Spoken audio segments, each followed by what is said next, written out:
নমস্কার বন্ধুরা, AJP creation with রান্নাঘরে আপনাদের সকলকে স্বাগত জানিয়ে শুরু করছি আরও একটি নতুন পর্ব। আজ আরও একটি মজাদার নতুন ইন্টারেস্টিং রেসিপি নিয়ে হাজির হয়েছি আপনাদের সামনে। আজ আমি বানাবো সজনের ডাঁটার রেসিপি। চলুন তাহলে আর বেশি দেরি না করে রেসিপিটি শুরু করা যাক। আর রেসিপিটি শুরু করার আগে প্রত্যেকবারের মতো আপনাদের কাছে একটাই অনুরোধ, ভিডিওটা একটু স্কিপ না করে প্রথম থেকে শেষ পর্যন্ত দেখতে থাকুন এবং রেসিপিটি ভালো লাগলে অবশ্যই একটা লাইক করে চ্যানেলটিকে সাবস্ক্রাইব করে রাখার অনুরোধ রইল। রেসিপিটি বানানোর জন্য আমি এখানে কিছু সজনের ডাঁটা নিয়ে নিয়েছি। এই সজনের ডাঁটাগুলোকে কেটে নেব। এই পর্যায়ে সজনের ডাঁটাগুলো কিন্তু আমার কেটে নেওয়া হয়ে গেছে। আমি এখানে জলের ভেতরে দিয়ে রেখেছি ডাঁটাগুলোকে। আর এখানে আমি আগে থেকে আলু কেটে রেখেছি, এইভাবে লম্বা লম্বা করে একটু পাতলা করে কেটে নিয়েছি, কেটে ধুয়ে রেখেছি। আলুগুলো ভেজে নেওয়ার জন্য এখানে কড়াইতে তেল গরম হতে বসিয়ে দিয়েছি। ডাঁটার রেসিপিটা বানানোর জন্য এখানে যে মশলাগুলো লাগবে সেই মশলাটা বানিয়ে নেব এখানে। তার জন্য এখানে একটা মিক্সিং বোল নিয়ে নিয়েছি। মিক্সিং বোলের মধ্যে প্রথমে দিয়ে দিচ্ছি কালো সর্ষে, তারপর দিয়ে দিচ্ছি পোস্ত আর কয়েকটা কাঁচা লঙ্কা। এগুলো দিয়ে সামান্য একটু জল দিয়ে একটা পেস্ট বানিয়ে নেব। এই পর্যায়ে তেলটা আমার গরম হয়ে গেছে। কেটে ধুয়ে রাখা আলুগুলো দিয়ে দেব। দিয়ে পরিমাণ মতো নুন আর দিয়ে দিচ্ছি পরিমাণ মতো হলুদ গুঁড়ো দিয়ে আলুগুলোকে লাল লাল করে ভেজে নেব। এই পর্যায়ে আমার আলুগুলোকে ভেজে নেওয়া হয়ে গেছে। আমি এবার তুলে নেব তেল ঝরিয়ে। আলুগুলোকে তুলে নেওয়া হয়ে গেছে। আমি এই তেলে ফোড়নটা দিয়ে দেব। দিয়ে দিচ্ছি কালো জিরে ফোড়ন, তারপর দিয়ে দিচ্ছি একটা টমেটো কুচি করে রেখেছিলাম, সেই টমেটোটা দিয়ে দিচ্ছি। এই পর্যায়ে টমেটোটা সফট হয়ে এসেছে।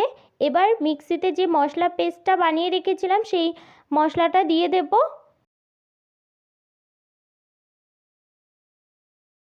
এই পর্যায়ে মশলার মধ্যে দিয়ে দিচ্ছি একটু নুন আর একটু হলুদ গুঁড়ো দিয়ে মশলাটা একটু সময় ধরে কষিয়ে নেব। এই পর্যায়ে মশলাটা কিন্তু আমার কষিয়ে নেওয়া হয়ে গেছে। আমি কেটে ধুয়ে রাখা সজনের ডাঁটাগুলো দিয়ে দেব। সজনের ডাঁটাটা দেওয়ার পর তারপর কিন্তু এই মশলার সঙ্গে ডাঁটাগুলোকে বেশ কিছু সময় একটু কষিয়ে নিতে হবে।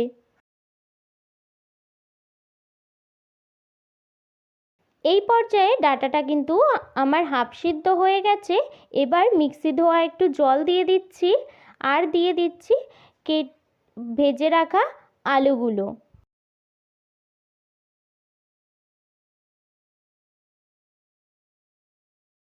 মশলা ধোয়া জলটা দেওয়ার পর আলু আর ডাঁটাটাকে আবারও একটু কিছু সময় ধরে রান্না করে নেওয়ার পর তারপর দিয়ে দিচ্ছি পরিমাণ মতো জল। আমি কিন্তু এখানে গরম জল ব্যবহার করেছি, তাই জন্য তরকারিটা কিন্তু খুব তাড়াতাড়ি ফুটে উঠেছে। এই পর্যায়ে ডাঁটাটা আর আলুগুলোও কিন্তু আমার ভালোভাবে সিদ্ধ হয়ে গেছে। আমার রান্নাটা এখানে হয়ে গেছে। সামান্য একটু কাঁচা সর্ষের তেল ছড়িয়ে নামিয়ে নেব।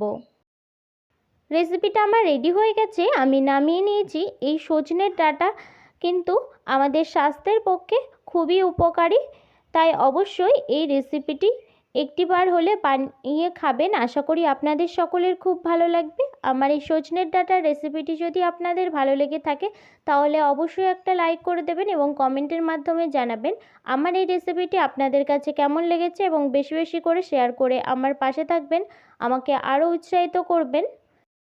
আর আপনি যদি আমার চ্যানেলে নতুন বন্ধু হয়ে থাকেন, আরও নিত্য নতুন ইন্টারেস্টিং মজাদার রেসিপির আপডেট পেতে চান, তাহলে প্লিজ আমার চ্যানেলটিকে সাবস্ক্রাইব করে পাশে থাকা বেল আইকনটি প্রেস করে অল নোটিফিকেশন অন করে রাখবেন, যাতে সমস্ত ভিডিওর আপডেট আপনি ঠিক সময় পেয়ে যান। আজ এই রেসিপিটি এই পর্যন্তই। আরও একটি মজাদার নতুন কোনো ইন্টারেস্টিং রেসিপি নিয়ে আপনাদের সাথে দেখা হবে আরও একটি নতুন পর্বে। সবাই সুস্থ থাকবেন, ভালো থাকবেন এবং সাবধানে থাকবেন।